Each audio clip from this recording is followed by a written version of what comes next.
So Dylan Mulvaney has finally broken his silence ever since the Bud Light situation, the Bud Light disaster that was involving Dylan Mulvaney, that's completely tanking the sales of Bud Light and completely rising the sales of beers like Coors and Miller and other beers that are kind of in the same tier as Bud Light. And Anheuser Busch is really feeling the heat. They've already made 2 firings. They fired the VP of marketing. They fired the VP of marketing's boss, who ended up hiring the VP of marketing. And I'm sure more heads will roll in the future as the sales continue to plummet and the shareholders, they have to see some accountability be held there. Somebody has to be held accountable for this situation. And, unfortunately, people, maybe innocent people, will have to end up getting fired. The people at the bottom who can't sell beer, who can't sell Bud Light, they can't sell Anheuser Busch products, and they make money off of the sale. Unfortunately, people are going to have to get fired like that, man. It's kind of the unnecessary evil of boycotts like this. Well, let's check out what Dylan Mulvaney had to say since he broke his silence on the situation. 1610 of being a human.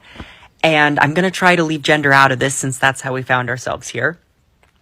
I've been offline for a few weeks, and a lot has been said about me, some of which is so far from my truth that I was like hearing my name and I didn't even know who they were talking about sometimes. It's a very disassociative feeling. And it was so loud that I didn't even feel part of the conversation. So I decided to take the back seat and just let them tucker themselves out. But then I remembered that nearly 13 million people at some point enjoyed me enough to hit the follow button on these apps. And I was like, wait. I want to talk to those people. So hi, long time no talk. How are you? You might want to grab a beverage. This is going to be a longer one. But I'm doing okay. And I'm trying this new thing where I don't pressure myself to share anything before I'm ready. And I'm actually sitting with my emotions, not reacting, waiting to respond. And shockingly, I can't recommend it more. Therapy is paying off here, people. But I do have some thoughts to share with you. So I've been having crazy deja vu because I'm an adult, I'm 26. And throughout childhood, I was called too feminine and over the top. And here I am now being called all those same things, but this time it's from other adults. And also, too feminine and over the top for being a man is a lot different than being too feminine and over the top for a woman. People are saying that you're too over the top for a woman.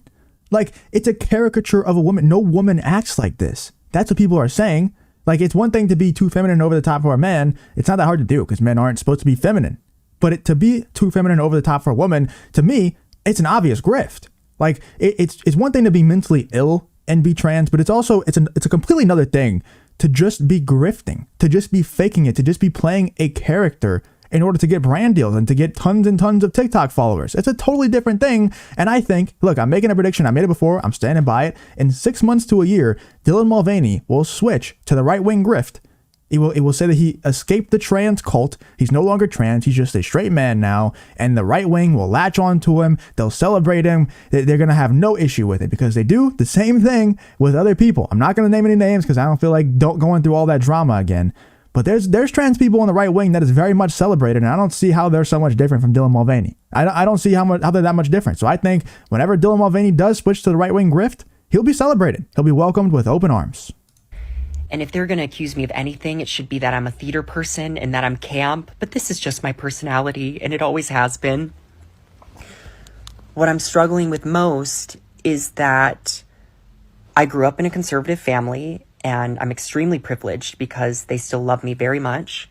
And I grew up in the church, and I still have my faith, which I am really trying to hold on to right now. But I've always tried to love everyone, even the people that make it really, really hard. And I think it's okay to be frustrated with someone or confused. But what I'm struggling to understand is the need to dehumanize and to be cruel. I don't think that's right. Dehumanization has never fixed anything in history ever. And, I'm embarrassed. Because taking the high road and trying our best to not be cruel and to try to be even keeled, that's how we got in this situation in the first place, where this stuff is being celebrated to the point of 13 million TikTok followers, being the face of Nike, of Bud Light, of all these brands. That's how we got in this position. So it's time to stop trying to take the high road. It's time to stop trying to not be cruel to the best of our ability and just say what's true. Just say the truth. If that hurts your feelings, it is what it is. That's not my fault. It's not my problem if the truth instead of your truth hurts your feelings. You know, it's just not my problem anymore. I'm tired of trying to worry about people's feelings when talking about what's true and what's not. I'm just going to say what's the truth and what's not the truth. I don't care about your truth. Your truth is non-existent. Your truth is part of your mental illness. It's part of your delusion that's going on in your head. That's what you need to have therapy for. Not for these people being mean to you, for the extreme mental illness that you're undergoing right now. Just to even tell you this, but I was nervous that you were going to start believing those things that they were saying about me since it is so loud. But I'm just going to go ahead and trust that the people who know me and my heart won't listen to that noise.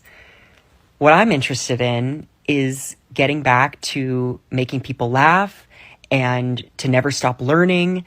And going forward, I want to share parts of myself on here that have nothing to do with my identity. And I'm hoping those parts will still be exciting to you and will be enough. And to those of you who support me and choose to see my humanity, even if you don't fully understand or relate to me, thank you. And I don't know if reincarnation is a thing, but in my next life, I would love to be someone non-confrontational and uncontroversial. God, that sounds nice. The good news is that the people pleaser in me has nearly died because there's clearly no way of winning over everyone. But if you're still around, I am too. And I love ya. And I hope you're having a great week. And I missed you. Okay, talk soon. I don't really think I have to say anything, man. You already know what I'm going to say. You're already thinking the same thing that I'm saying. It's an obnoxious person. It's gross to see all the time. It's gross that this person has so many TikTok followers and indoctrinating the youth. Dylan Mulvaney also said this. Matt Walsh tweeted out this video.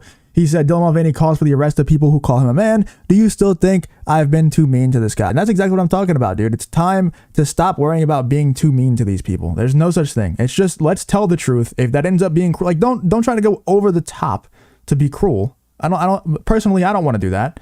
I don't think that's a good way of accomplishing anything, but I'm not going to hold my tongue in the name of not being cruel. You know, I'm going to say what the truth is, regardless of if people think it's cruel or not. And I think that's what Matt Walsh does as well. Let's check this video out real quick. Like the articles written about me using he pronouns and calling me a man over and over again. And I feel like that should be illegal. I don't know. That's just bad journalism. I feel like that should be illegal. Right after he just went on this whole rant about how he loves everyone so much, and even people that disagree with him, even people that misgender him, he loves them so much. And then he just goes on and says that if you write he, him instead of she, her, you should be thrown in jail. It should be against the law. It's bad journalism to recognize you as what you are biologically born as. Clown world, man. We live in a clown world. What do you guys think, though, about Dylan Mulvaney's response? First time breaking his silence ever since the Bud Light controversy. Let me know what you guys think in the comments about the whole situation. Obviously, it's off-putting. Obviously, you already know what I'm going to say, man. I don't have to say it anymore. Like I said, you all know. You all have comments into this point, and if you don't, you'll probably never be woken up after watching all these videos. Let me know what you guys think in the comments about the whole situation.